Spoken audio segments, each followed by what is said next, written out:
یہ پاکستان کے حسین ترین خطے وادی سوات کے مناظر ہیں، جسے پاکستان کا سوئٹزرلینڈ بھی کہا جاتا ہے۔ یہاں کے لوگ نہ صرف انتہائی حسین اور معتدل موسم کے عادی تھے،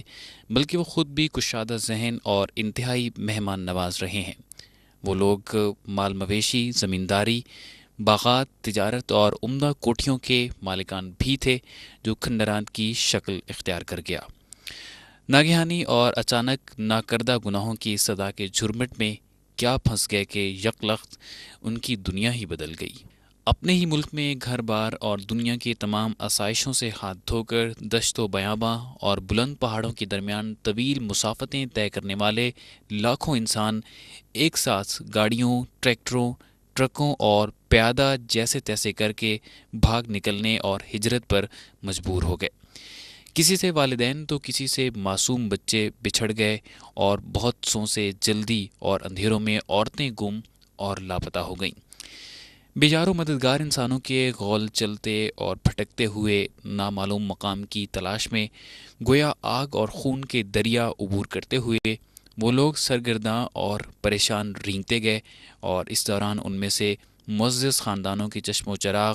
ضعیف اور معذور افراد کے علاوہ معصوم بچے، بچیوں سمیت کئی خواتین راہ چلتے ہوئے اللہ کو پیارے ہو گئے، یا پھر ناگہانی گولے اور گولیاں لگنے سے شہادت پا گئے۔ ان للہ و انا الیہ راجعون۔ یہ ایک ایسی المناک اور کربناک صورتحال ہے جس نے انسانی المیے کی شکل اختیار کر لی ہے۔ محض زندگی بچا لینے میں کامیاب ہونے والے یہ نازک طبع اور دنیا کی ہر سہولت سے مالا مال معتدل موسم سے لمحہ بھر میں تپتی دھوپ،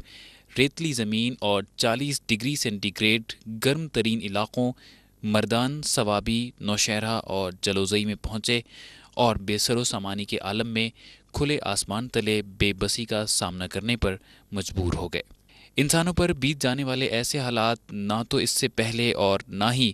اب منتظمین الخیر ٹرسٹ سے دیکھے جا سکے، لہٰذا حالات مذکورہ سامنے آتے ہی آپ کے ادارے کی منتظمین دکھ درد میں شرکت کے لیے اپنا ملی اور اسلامی فریضہ جان کر میدان عمل میں آئے۔ سب سے پہلے ادارے نے اللہ کے سامنے ہاتھ پھیلائے اور علماء کرام کی مشاورت سے دعوت خیر کی ابتدا کی۔ تمام منتظمین نے ٹرسٹ کے چیئرمین حاجی محمد ادریس کی سربراہی میں منعقدہ اجلاس کے فیصلوں کی روشنی میں حصے میں آنے والے اپنے دائرہ کار میں اندرون اور بیرون ملک اپنے احباب سے رابطے کر کے فوری طور پر ہنگامی امدادی مہم کا آغاز کیا۔ آپریشن کے دوسرے ہی دن ٹرسٹ کے معاون چیئرمین حاجی محمد طاہر انصاری کی سربراہی میں اعلیٰ سطحی وفد اپنے ہمراہ مختلف شعبہ جات کے سربراہان کو ساتھ لے کر مردان پہنچے۔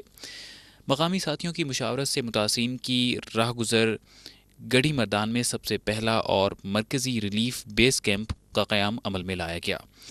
راہ گزرتے قافلوں کے لیے سبیل کا اہتمام اور انتظام کیا، اور آنے والے تھکے ہارے انسانوں کے لیے پکے پکائے کھانے کا بندوبست کیا۔ پڑاؤ ڈالنے والوں کا سروے شروع کر کے لسٹیں تیار کرنے کے ساتھ ان حالات میں جن کے ہاں فوتگیاں ہوئیں یا بیماریاں، تعزیتیں اور عیادتیں کی۔ متاثرین کی تعداد جیسے جیسے بڑھتی گئی، ادارے کی جانب سے اسی تناسب میں مزید ریلیف بیس کیمپس کا قیام عمل میں لایا گیا، جس میں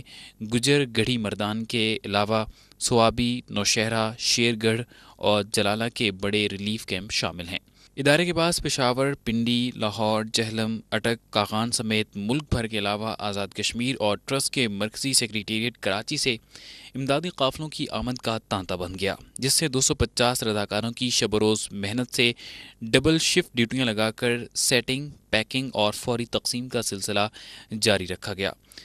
کام پھیلتا گیا۔ پانی اور کھانے کے بعد ابتدائی ریلیف میں خیمے اور نقدی کی تقسیم کے بعد مرحلہ وار ضرورت زندگی کی ہر چیز مہیا کیے جانے کا اہتمام اور انتظام کیا گیا، جن میں خشک دودھ،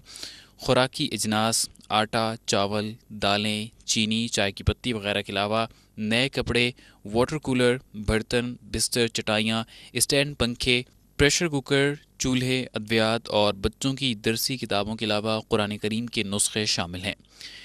یومیہ 1500 سے 5000 متاثرہ خاندانوں کو ریلیف مہیا کر کے 2 لاکھ متاثرہ خاندانوں کا ہدف پورا کرنے کا عزم کیا گیا۔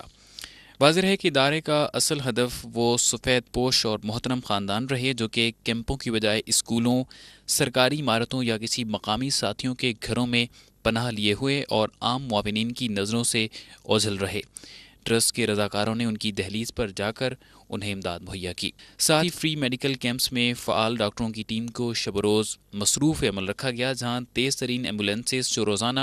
کئی مریضوں کو پشاور اور اسلام آباد کے بڑے اسپتالوں میں منتقل کر رہی ہیں، ہمہ وقت موجود رہتی ہیں۔ علاوہ ازیں تمام بڑے متاثرین کیمپوں میں ادارے کی جانب سے دینی کتب، مساجد اور وافر مقدار میں پانی فراہم کرنے کے لیے ٹیوب ویلز کا اہتمام اور انتظام کیا گیا۔ حالات قدرے نارمل ہونے کے بعد ادارے نے جہاں ہر شعبے میں خدمات سر انجام دی، وہاں شعبہ خوشحالی کے تحت متاثرین کیمپوں میں ٹرسٹ نے اجتماعی شادیوں کا بھی اہتمام اور انتظام کیا۔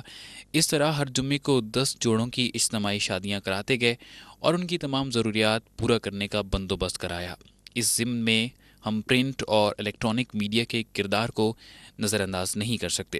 جنہوں نے نہ صرف متاثرین کی فریاد رسی دنیا بھر کے انسانوں تک پہنچائی، بلکہ انہوں نے ذمہ دارانہ انداز میں ٹرسٹ کی خدمات کو اپنی نشریات میں مناسب جگہ دے کر ادارے کی خدمات میں معاون کا کردار ادا کیا۔ ہم اپنے رب کا کروڑہا شکر بجا لاتے ہیں کہ اس عظیم مشن میں ادارے کو اللہ تبارک و تعالیٰ نے اس قدر کامیابی سے سرفراز فرمایا کہ ادارے کے بیس کیمپس میں محترم اور معزز ہمدرد مہمانان گرامی کا تانتا بن گیا۔ ہر صبح روشن ہونے کے ساتھ اندرون اور بیرون ملک سے آنے والے مہمانوں میں اکابر علماء کرام، وفاقی اور صوبائی وزراء، سینیٹرز حضرات، ممبران قومی اسمبلی کے علاوہ بین الاقوامی NGOs اور رفاہی اداروں کے ذمہ داران، federation of Pakistan chamber of commerce and industries کے ذمہ داران، تاجر حضرات اور میمن برادری سمیت انفرادی اور اجتماعی طور پر آنے والے انتہائی محترم شخصیات شامل رہے ہیں، جو کہ نہ صرف یہ کہ متاثرین کے لیے بھرپور اور پرخلوص تعاون کرتے رہے، بلکہ بنفس نفیس امدادی تقسیم میں ادارے کے منتظمین کے ساتھ حصہ لے کر ادارے کے رضاکاروں کی حوصلہ افزائی اور متاثرین کی داد رسی میں برابر کے شریک رہے ہیں۔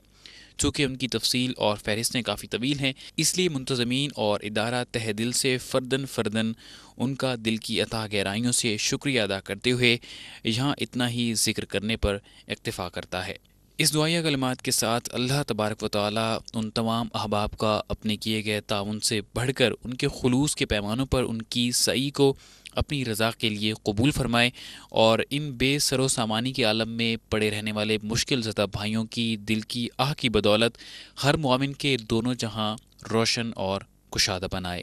آمین۔ آخر میں ادارے کے ان تمام منتظمین اور رضاکاران کے لیے بھی یہی دعا ہے جنہوں نے شب و روز ایک کر کے مہاجرین کو وصولی سے لے کر واپس اپنے گھروں کو رخصتی تک عزم و استقامت کی انمول مثال قائم کر دی ہے۔